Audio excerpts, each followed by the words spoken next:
पहले एसईओ क्या था और आज एसईओ क्या चेंजेस हुए हैं आपके हिसाब से? बहुत इंटरेस्टिंग क्वेश्चन है। सो मुझे लगता है कि ज़्यादातर लोग अभी भी 6 साल 8 साल पहले ही वाले जो उस मॉड्यूल में ही बैठे हैं।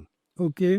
6 साल 8 साल 10 साल पहले हम लोगों ने जब काम किया था, तब search engine optimization used to work from the perspective, उस टाइम पे इतने ज़्यादा वेबसाइट्स नहीं थे। तो सर्च इंजन को भी यूजर जनरेटेड कंटेंट की ज़रूरत है, ओके। राइट? सर्च गूगल है या कोई भी सर्च इंजन है, they are dependent on user generated content, and user generated content उसमें कौन था? Websites, right? बट उस टाइम पे इतनी वेबसाइट्स नहीं थे, इतने ब्लॉग्स नहीं थे। तो जो भी आप क्वेरी सर्च करते थे, तो Google has to identify your search for the websites, और उसमें भी the it use to rank websites based on किसका ऑन पेज अच्छा है, किसके नंबर ऑफ लिंक्स ज्यादा है, राइट। और it will simply it was more of a mathematical calculation. Okay. तो बेस्ड ऑन दैट रैंकिंग्स आती थी, और उस चीज को हम लोगों ने बहुत एक्सप्लॉइट किया, बहुत सारे एसईओs ने बहुत एक्सप्लॉइट किया। They will build links, number of links, how many number of links we are having on a website, that will decide the ranks of a website. So अब वो that is something that has already lived its utility. अब क्या हो गया कि over the time इतने blogs, इतनी websites, billions of websites are there, and almost every niche there is so much of competition that optimizing your website for the search engines is just not enough.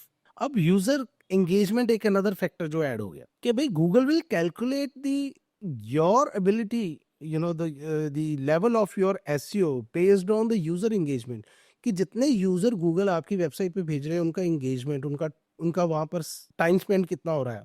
Okay. तो okay. Google can track it at the back and कि कितने users में आए, उनमें से कितने लोग bounce हुए, उनमें से कितने लोगों ने जो है 25%, 50%, 75% कंटेंट को स्क्रॉल किया, आपके पेज के एलिमेंट्स के साथ कितने यूजर्स ने एंगेज किया, उनका सेशन टाइम उस पर कितना था। Based on that it's calculating के सबसे बेस्ट एंगेजमेंट रेट जिस भी वेबसाइट का है, that should stay on the top. So user engagement has become so important, and people do not work on user engagement, not many people do it. Okay.